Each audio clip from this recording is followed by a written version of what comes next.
উপদেষ্টা পরিষদের লোকরা হাঁসের মাংস খুঁজতে রাত বিরেতে এদিক ওদিক যায়। পিআর পদ্ধতি যদি হয় তাহলে তো প্রার্থিতা ঘোষণার প্রয়োজনই নাই, কিন্তু 300 আসনেই প্রার্থিতা ঘোষণা হয়ে গেছে। পিআর পদ্ধতির কথা যারা বলছেন তারাই কিন্তু এখন পর্যন্ত 300 আসনে আবার একই সঙ্গে তাদের প্রার্থিতাও ঘোষণা করেছেন।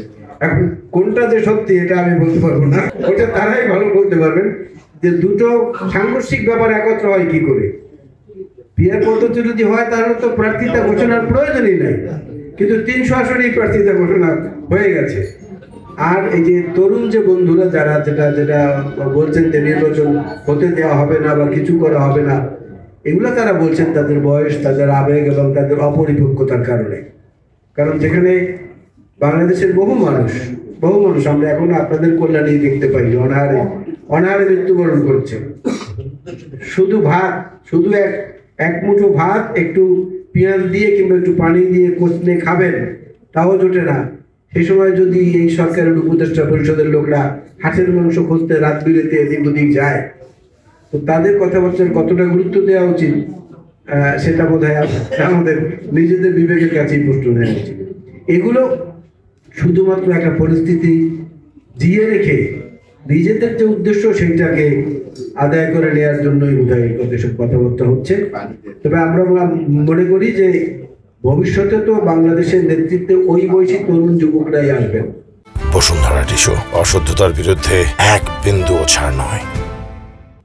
সুতরাং তাদের আগে থেকেই যারা অভিজ্ঞ, যারা বয়স্ক, যারা সৎ দেশপ্রেমিক, তাদের কাছ থেকেই শিখে তারপরে আচার আচরণ এবং কথাবার্তায় সংযত হওয়া ভালো।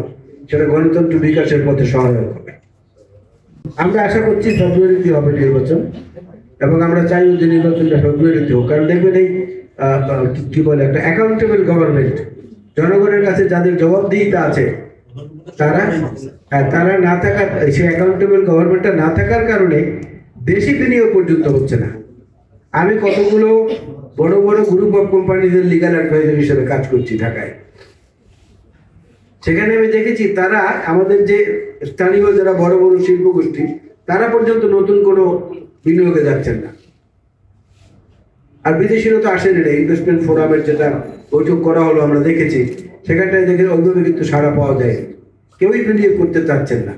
কারণ এই ধরনের অন্তর্বর্তী সরকারের বিষয়টা তো সাধারণ মানুষের কাছে জবাবদিহিতার ঊর্ধ্বে। আর অ্যাকাউন্টেবল গভর্নমেন্ট হলো নির্বাচিত জনপ্রতিনিধি, একজন সংসদ সদস্য, তার কাছে সাধারণ ভোটারের এই অধিকারটা থাকে যে দিন রাত যে কোনো সময় আমি গিয়ে তার দরজার সামনে দাঁড়িয়ে টোকা দিতে পারবো, কথা বলতে পারবো, জিজ্ঞেস করতে পারবো আমার এই কাজটা কেন হলো না, বা এই ওয়াদাটা আপনি করেছিলেন কেন হলো না। এই সরকারের বেলায় তো সেটা প্রযোজ্য না। এই জন্য নির্বাচনটা সঠিক সময় হওয়া দরকার।